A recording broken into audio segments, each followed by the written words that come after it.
Gold, trusted gold buyers. మీరు తాకట్టు పెట్టిన బంగారాన్ని విడిపించి ఈ రోజు ఉన్న మార్కెట్ ధరకు కొనబడను. సార్ ఈ చిత్రంలో మీ హీరోయిన్ అంటే పాత్ర గురించి మాట్లాడుతున్నాను. సరే, ఆ పాత్రని ఎంతో ధైర్యవంతురాలిగా మీరు ప్రవేశపెట్టి ఆ ధైర్యవంతురాలు అన్ని ఎదురీది పరిస్థితులకి సవాళ్ళను ఎదుర్కొని నిలబడ్డ గట్టి మనిషి, ఎంత సున్నితత్వం ఉన్నా.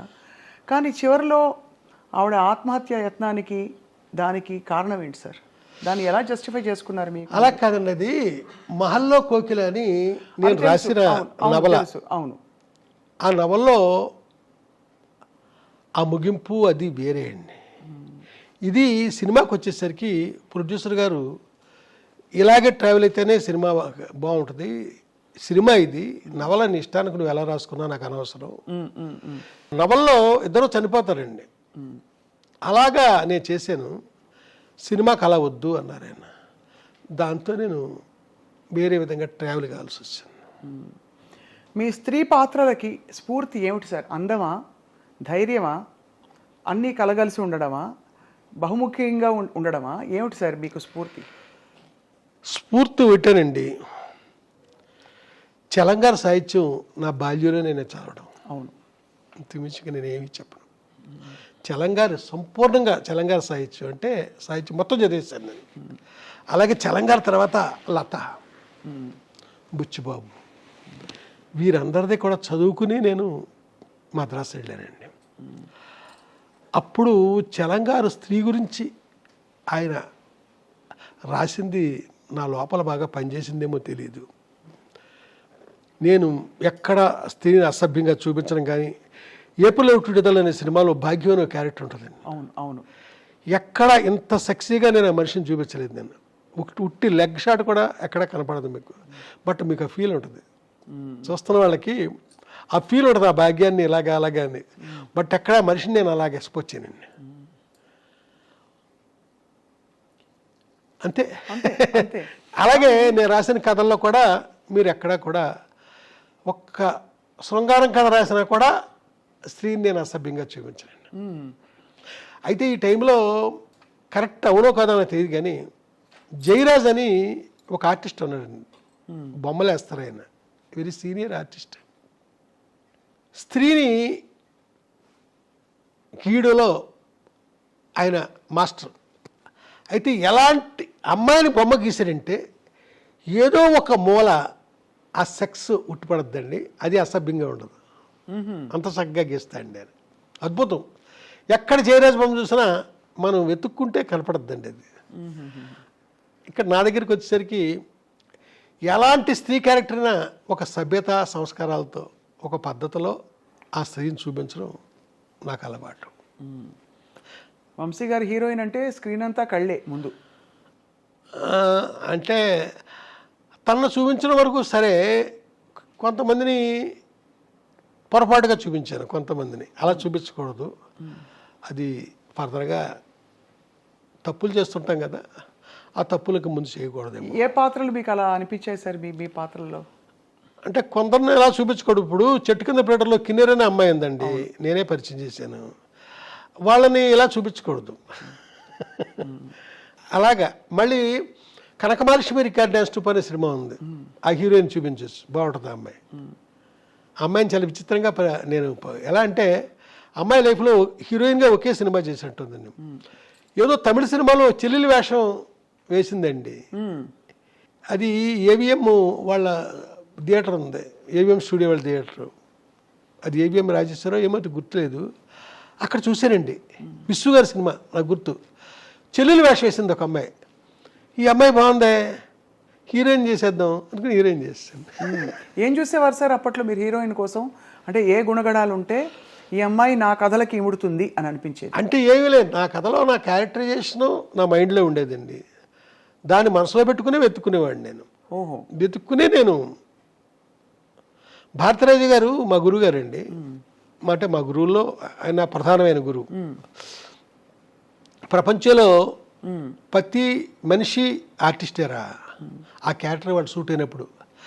ప్రతి అమ్మాయి హీరోయిన్ రా, ఆ క్యారెక్టర్కి అమ్మాయి సూట్ అయినప్పుడు అనే మాట అన్నమాట నాలో బాగా బలంగా పనిచేసిందండి, పనిచేస్తుందండి. సో ఆ కోణం నుంచే చూసేవారు. కానీ బాపు గారికి చారెడు బారెడు పిడికెడు ఇలా కొన్ని ఒక్కొక్క కళాత్మక దర్శకులకి ఒక్కొక్క అలంకరణ ఇలాంటిది ఉంటుంది. అలా వంశీ గారికి చెప్పాలంటే ఏం చెప్పాలి? ఏమో నేను చెప్పేశాను మీకు ఆల్రెడీ. అంతే, క్యారెక్టర్కి వచ్చినట్టే. అవునండి సార్, మీరు ఆ తర్వాత మీ ప్రయాణం కొనసాగిస్తున్నప్పుడు ప్రొడ్యూసర్లు మీ దగ్గరికి ఎలా వస్తారు సార్?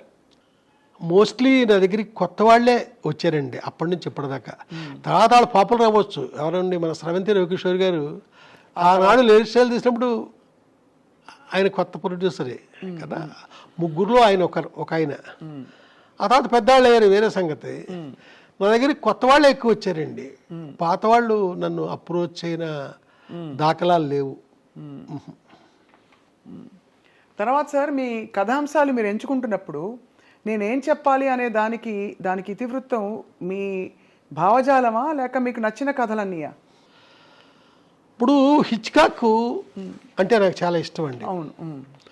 ఆయన 53 ఎన్నో తీశారు. అన్ని సినిమాలు చూసాను నేను, అన్నీ.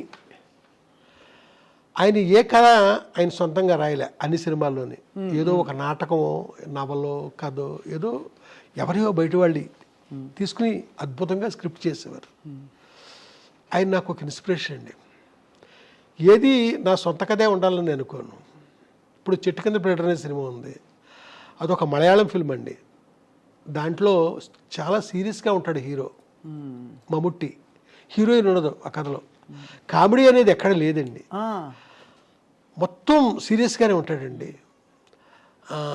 ఆ సినిమా మలయాళంలో పెద్దగా ఆడిన ఇది కూడా లేదు.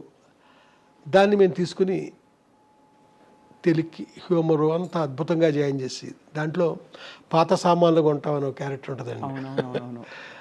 అది మహా అద్భుతంగా ఆ కామెడీ అంతా మేము చేసామండి. చాలా అద్భుతంగా తనికెల భరణి దానికి వర్క్ చేయడం జరిగిందండి. అయితే ఇది అప్రస్తుతమేమో ఇప్పుడు నేను మాట్లాడేది. ఆ చిటికల పీరియడ్ సినిమా ఆర్ఆర్ జరుగుతున్నప్పుడు ఇళయరాజా గారు నా కేసు చూసి ఇది కూడా హిట్ అయ్యే సినిమాలాగా ఉందరా అన్నారు. ఎలా అన్నారో మరి. ఆ సినిమాలో ఆ డ్రామా కానీ ఏం కానీ ఆ ఊర్వశి శరత్ బాబు వాళ్ళ క్యారెక్టర్స్ అదంతా ఆ సినిమా అనుకున్నంతగా ఆడింది. అద్భుతమైన పాటలండి. అంటే నా ప్రతి సినిమాలో పాటలు బాగుంటాయి, అది వేరే సంగతి. దాంట్లో కూడా చాలా బాగుంటాయండి పాటలు, మంచి మంచి పాటలు ఉన్నాయి. ఆ సినిమా ఒక మోస్తరుగా ఆడడానికి కారణం హీరోయిన్ అండి. అవును, వర్కౌట్ అవ్వలేదు. హీరోయిన్ వర్కౌట్ అవ్వలేదు. మీవి ఒక మోస్తరుగా ఆడిన సినిమాలని చెప్పినా ప్రేక్షకుల వరకు అవి హిట్ సినిమాలే సార్. ఎందుకంటే ప్రతి సినిమాకి ఒక ముద్ర ఉంది, వంశీ గారి ముద్ర. అంటే మీరు ఇలా మాట్లాడుతూ ఉంటే నాకు ఒకటి గుర్తొస్తుందండి. ఒక మోస్తరుగా ఆడిన ఒక సినిమాకి ఎంతమంది ఫ్యాన్స్ ఉన్నారో తెలియదు. ఆ సినిమా పేరు శ్రీ కనకమహాలక్ష్మి రికార్డింగ్ డైరెక్టర్. చాలా మంది ఫ్యాన్స్ ఉన్నారు. ముందు మా అన్నయ్య మా ఇంట్లో మొదలు పెడితే ఆయన పదే ఆ సినిమా వేసుకుని చూస్తారు. అది ఆ సినిమాకి అమెరికాలో అది ఎంతమంది ఫ్యాన్స్. అవును, మీకు సంగతి తెలుసా? చెప్పండి సార్. 23 రోజుల్లో తీశాను ఆ సినిమాని, ఓన్లీ 23 days. ఎలా సార్? అంటే ఇప్పుడు కెమెరాలు అయ్యి ఇలా వచ్చేసి కదా, ఆన్లైన్ అప్పుడు లేవు కదా. ఆ రోజుల్లోనే 3 కెమెరాలు పెట్టి మొత్తం ఫుల్ సాంగ్ రిహార్సల్ చేయించేసి 3 కెమెరాలు పెట్టి సౌండ్ స్టార్ట్ చేసి ఎండేసరికి పాట అయిపోయింది. అబ్బో, అప్పుడు ఆ రోజుల్లో. ఇది ఎప్పుడు 86 ఇవన్నీ అప్పుడే చేసి. కానీ అంటే 23 రోజులు షూటింగ్ టైము, అంతకుముందు ప్రిపరేషను, ఆర్టిస్టులకు చెప్పడాలు, ఇంత హడావుడి ఉండేదా? అక్కడికక్కడే అంతాను. ఆ కోట శ్రీనివాసరావు వాళ్ళంతా బిజీగా ఉన్న రాళ్లపల్లి వాళ్ళంతా మళ్ళీ మన దగ్గరికి రిహార్సల్ చేయడానికి లేకపోతే మనకి వినడానికి వస్తారా?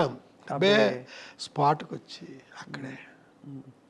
And for more videos, please subscribe to iDream. Please subscribe to iDream. Please subscribe iDream. And please subscribe to iDream. For more videos, subscribe to iDream. please like, share and subscribe to the channel. Congratulations, iDream. Subscribe to iDream. Subscribe to iDream. So subscribe to iDream Media. iDream ki iDream team andarki huge congratulations. Please subscribe iDream Media. Please subscribe to iDream. Subscribe iDream. Please subscribe to iDream.